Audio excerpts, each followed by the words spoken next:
イスラム教シーア派の神学思想と哲学的基盤。イントロダクション。イスラム教シーア派の神学思想と哲学的基盤について、ずんだもんと四国メタンと一緒に詳しく見ていきましょう。シーア派の深遠な思想世界を、わかりやすく解説していきます。シーア派の成り立ち。シーア派ってどうやって生まれたのだ？シーア派は預言者ムハンマドの死後の指導者継承問題から始まったの。632年のムハンマドの死後、イスラム共同体の指導者を誰にするかという問題が発生して、アリーを正当な後継者と考える人が形成した一派なのよ。なるほど。でもなんでアリーじゃないといけなかったのだ？シーア派の人は指導者は預言者の血縁者であるべきだと考えたの。特にアリーは預言者の重帝で娘婿だったからふさわしい人物だと信じられていたの。それからガディールフムの出来事でムハンマドが直接アリーを後継者として指名したと考えられているのよ。イマーム論と神学思想。シーア派には特別な考え方があるって聞いたのだ。そうね。シーア派の中心的な考え方にイマーム論があるの。イマームは神から特別な知識と導きを与えられた指導者なの。特に12イマーム派ではアリーから始まる12人のイマームが重要な存在なのよ。イマームってすごい人なのだな。具体的にどんな役割があるのだ？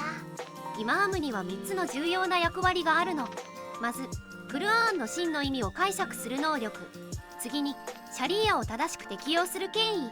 それから共同体を精神的に導く役割よ。イマームは神の意志を理解して信徒を正しい道へ導く存在として考えられているのよ。哲学的な特徴。シーア派の哲学って難しそうなのだ。確かに深い内容を含んでいるけど、基本的な考え方は理解できるわよ。シーア派の哲学には3つの重要な特徴があるの。まず理性と啓示の調和を重視していて、哲学的な思考と信仰を結びつけようとしているの。次に存在論的な階層構造を持つ世界観を持っているわ。それから知識の獲得における直感的認識の重要性を強調しているのよ。理性と信仰が両方大事なのだな。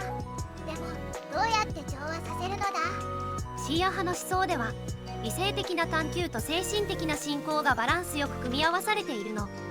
例えばイマームの教えを理解するときには論理的な思考と直感的な理解の両方が必要なのよ。神秘主義的側面。シーア派には神秘的な面もあるって本当なのだ？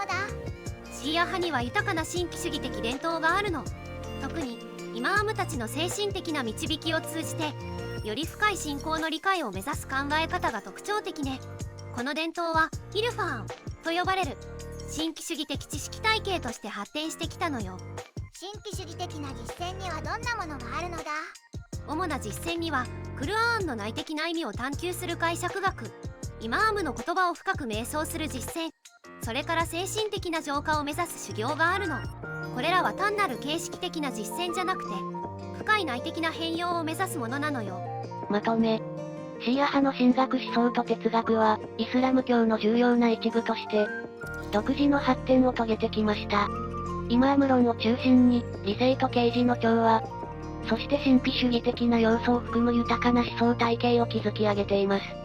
特に、知識の獲得における理性と直感の調和、存在論的な世界観、そして精神的な成長を重視する点が特徴的です。この深遠な思想は、現代においても多くの信徒の精神的支柱となっています。今日の動画はここまで。最後まで見てくれてありがとうございました。このチャンネルでは宗教にまつわる情報を5分以内の短くまとめた動画を毎日投稿中。世界の宗教に興味があるならチャンネル登録や他の動画も見てみてね。